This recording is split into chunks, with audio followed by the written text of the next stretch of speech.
Hi, this is my first blog. I am not going to stress anymore about making it perfect. I was going to do my hair and do my makeup and put on something pretty, but someone told me people don't want to see a version of you that is all made up and beautified. They want to see the real you. So, guess what, people? You're getting the real me here. I'm still actually in my pajamas. This is my pajama shirt. It's very cozy and very comfy, and this is my bed head.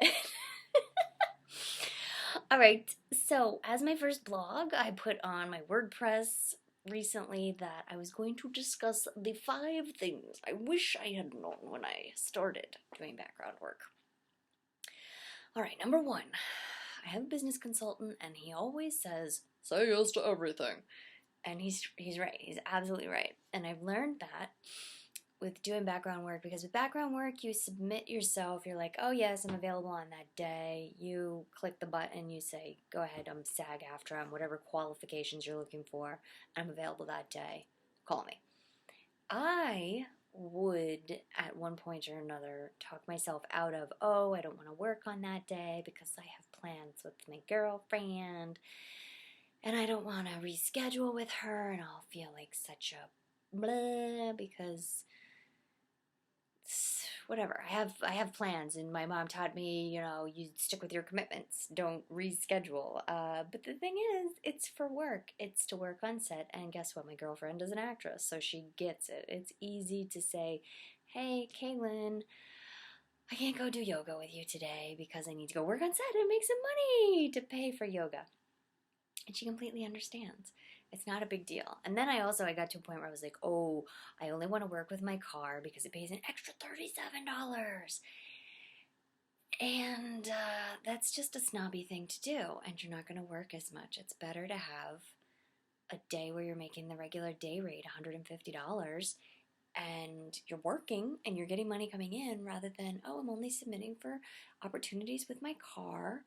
And guess what? You're not going to work as many days that month. I keep track of how many days I work each month and say yes to everything. I feel like there was another talking point on that one. What was it?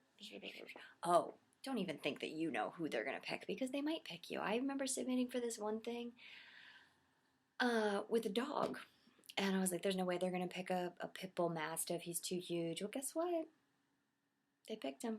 And I got to go with him. Money. And I got an upgrade on that shoot to not a principal, but a day player role. Anyways, so you just don't know. Just say yes to everything. Submit yourself for each thing. And number 2, all right, always have a phone charger with you. See this little guy? This will charge my phone. Maybe not the whole way. I know, it looks like it's a vibrator or something, but it's actually a flashlight. You don't have to have a flashlight.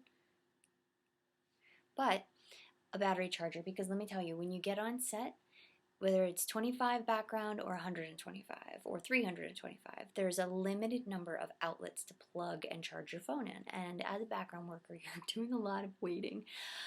Get dressed and then wait. And so guess what you're going to be doing? You're going to be on your phone. You're going to be submitting for more work, saying yes to everything, like I just said.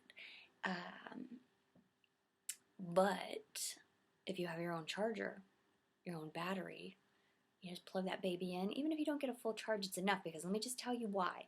You need to get home safely, okay? And I know when I first started out, I didn't know how to get from A to B. I was on my phone, so that leads me into my next, number 3. City Mapper is a great app. They're not paying me for this, but you can find anything. I used to use like Trip Planner. That was very reliable, and it tells you if there's any issues with the train, or you can't use the one that you usually use, or there's a delay because of this reason or that. They need to take you another route on a bus or something. I don't know. But get yourself some kind of navigation on your phone, because you're always working in different locations as background. A lot of times. Sometimes you're working at a studio and you know right where that is, and that's easy. But still, it's nice to have a plan. You need to know how to get someplace and how long it's going to take you to get someplace, and then how to get home. Or maybe you're not going straight home, you're going someplace else.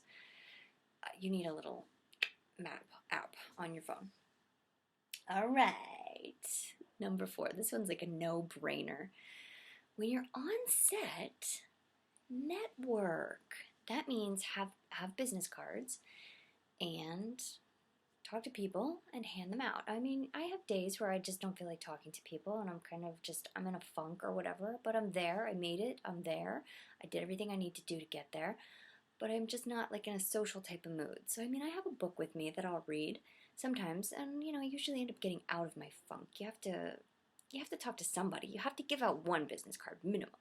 But, you know, on a good day, I'll give out 10 or 15 business cards. And it's not like I'm just like rah, rah, rah, slinging my cards or anything. You're talking to people. And I've also realized you need to give a business card like before you part ways from that person, because so many times I have been like, oh, I've had a great conversation with this person. I'm sure I'm going to see them later. I'll give them a business card then. No, you're not going to see them later, because once it's time to sign out, guess what? Everybody's like wrapped. Everybody's like, bah, bah, bah, bah, let me get out of here. I got someplace to go. And they dart. It's true. So give a business card whenever you can. And the thing with giving business cards, I had an opportunity where I gave a business card. I was networking. I was talking with a nice lady, a nice woman. And it turned out I ended up getting a gig from that. I didn't give her my business card because I thought I would get a gig from it. You do it because this is a networking business. Every business is about networking. So this one's no different. You network. People are always casting things or filming things, and they need different looks. And if they go, oh, I know this person because I got their card, I connected with them on Facebook, I follow them on Instagram, you know, and then whether it's a PA, whether it's another background person, it's not about competing, it's about connecting. There's enough pie for everybody. I don't remember where I heard that, but it's true. There's enough pie for everybody. It's not a competition. So network. Pass out your business cards and talk to people. Have fun, you know, be yourself. You're there to make friends, because people want to work with people that they have fun with, that they're friends with. I want to work with my friends, of course. If I'm writing something, I'm going to cast my friends in it because I already know I like them. All right, number 5. That was number 4, by the way. Number 5. Oh my gosh. Number 5. Don't stress over wardrobe. Do not. This is a must. Do not go out and buy something because they're like, this is what we want. Make the best of what you already own. You're going to make money, to work, to network. You're not going to like add to your wardrobe. Don't go out and buy a new pair of shoes because you think it's going to be better. You've got something in your closet that's going to work just fine. Unless they're asking for a cop uniform, then no. Number 1, don't apply to that. Scratch my number 1, say yes to everything. If you don't have a cop uniform and they're looking for a fall uni, don't submit to that, okay? If you don't have it. Everything else, submit to. But I used to get so stressed out about wardrobing. Sometimes you'll just have a wardrobe person that is cranky. And, you know, most of them are pretty great, though. Most of them, I have to say, are pretty great. I think I just had a bad 1 or 2 at the beginning. And that could have been my energy. That could have been me.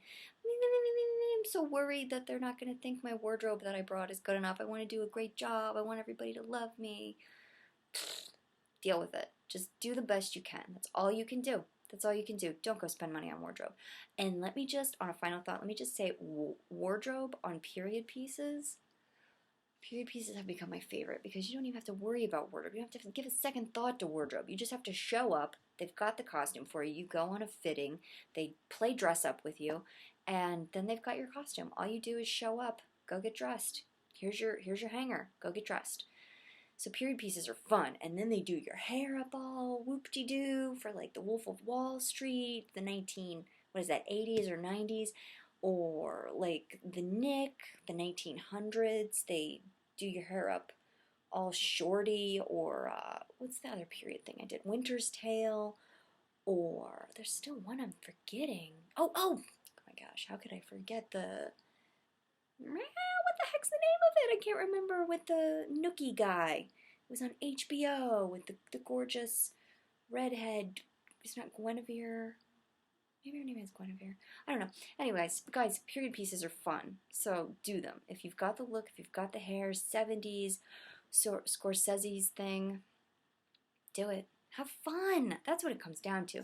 Say yes and have fun. And this is my first blog. What is it? It's January 2016. No makeup. Okay? No makeup. Do you see this? This is me. This is me, guys. This is me. All right. I love you guys. Thank you.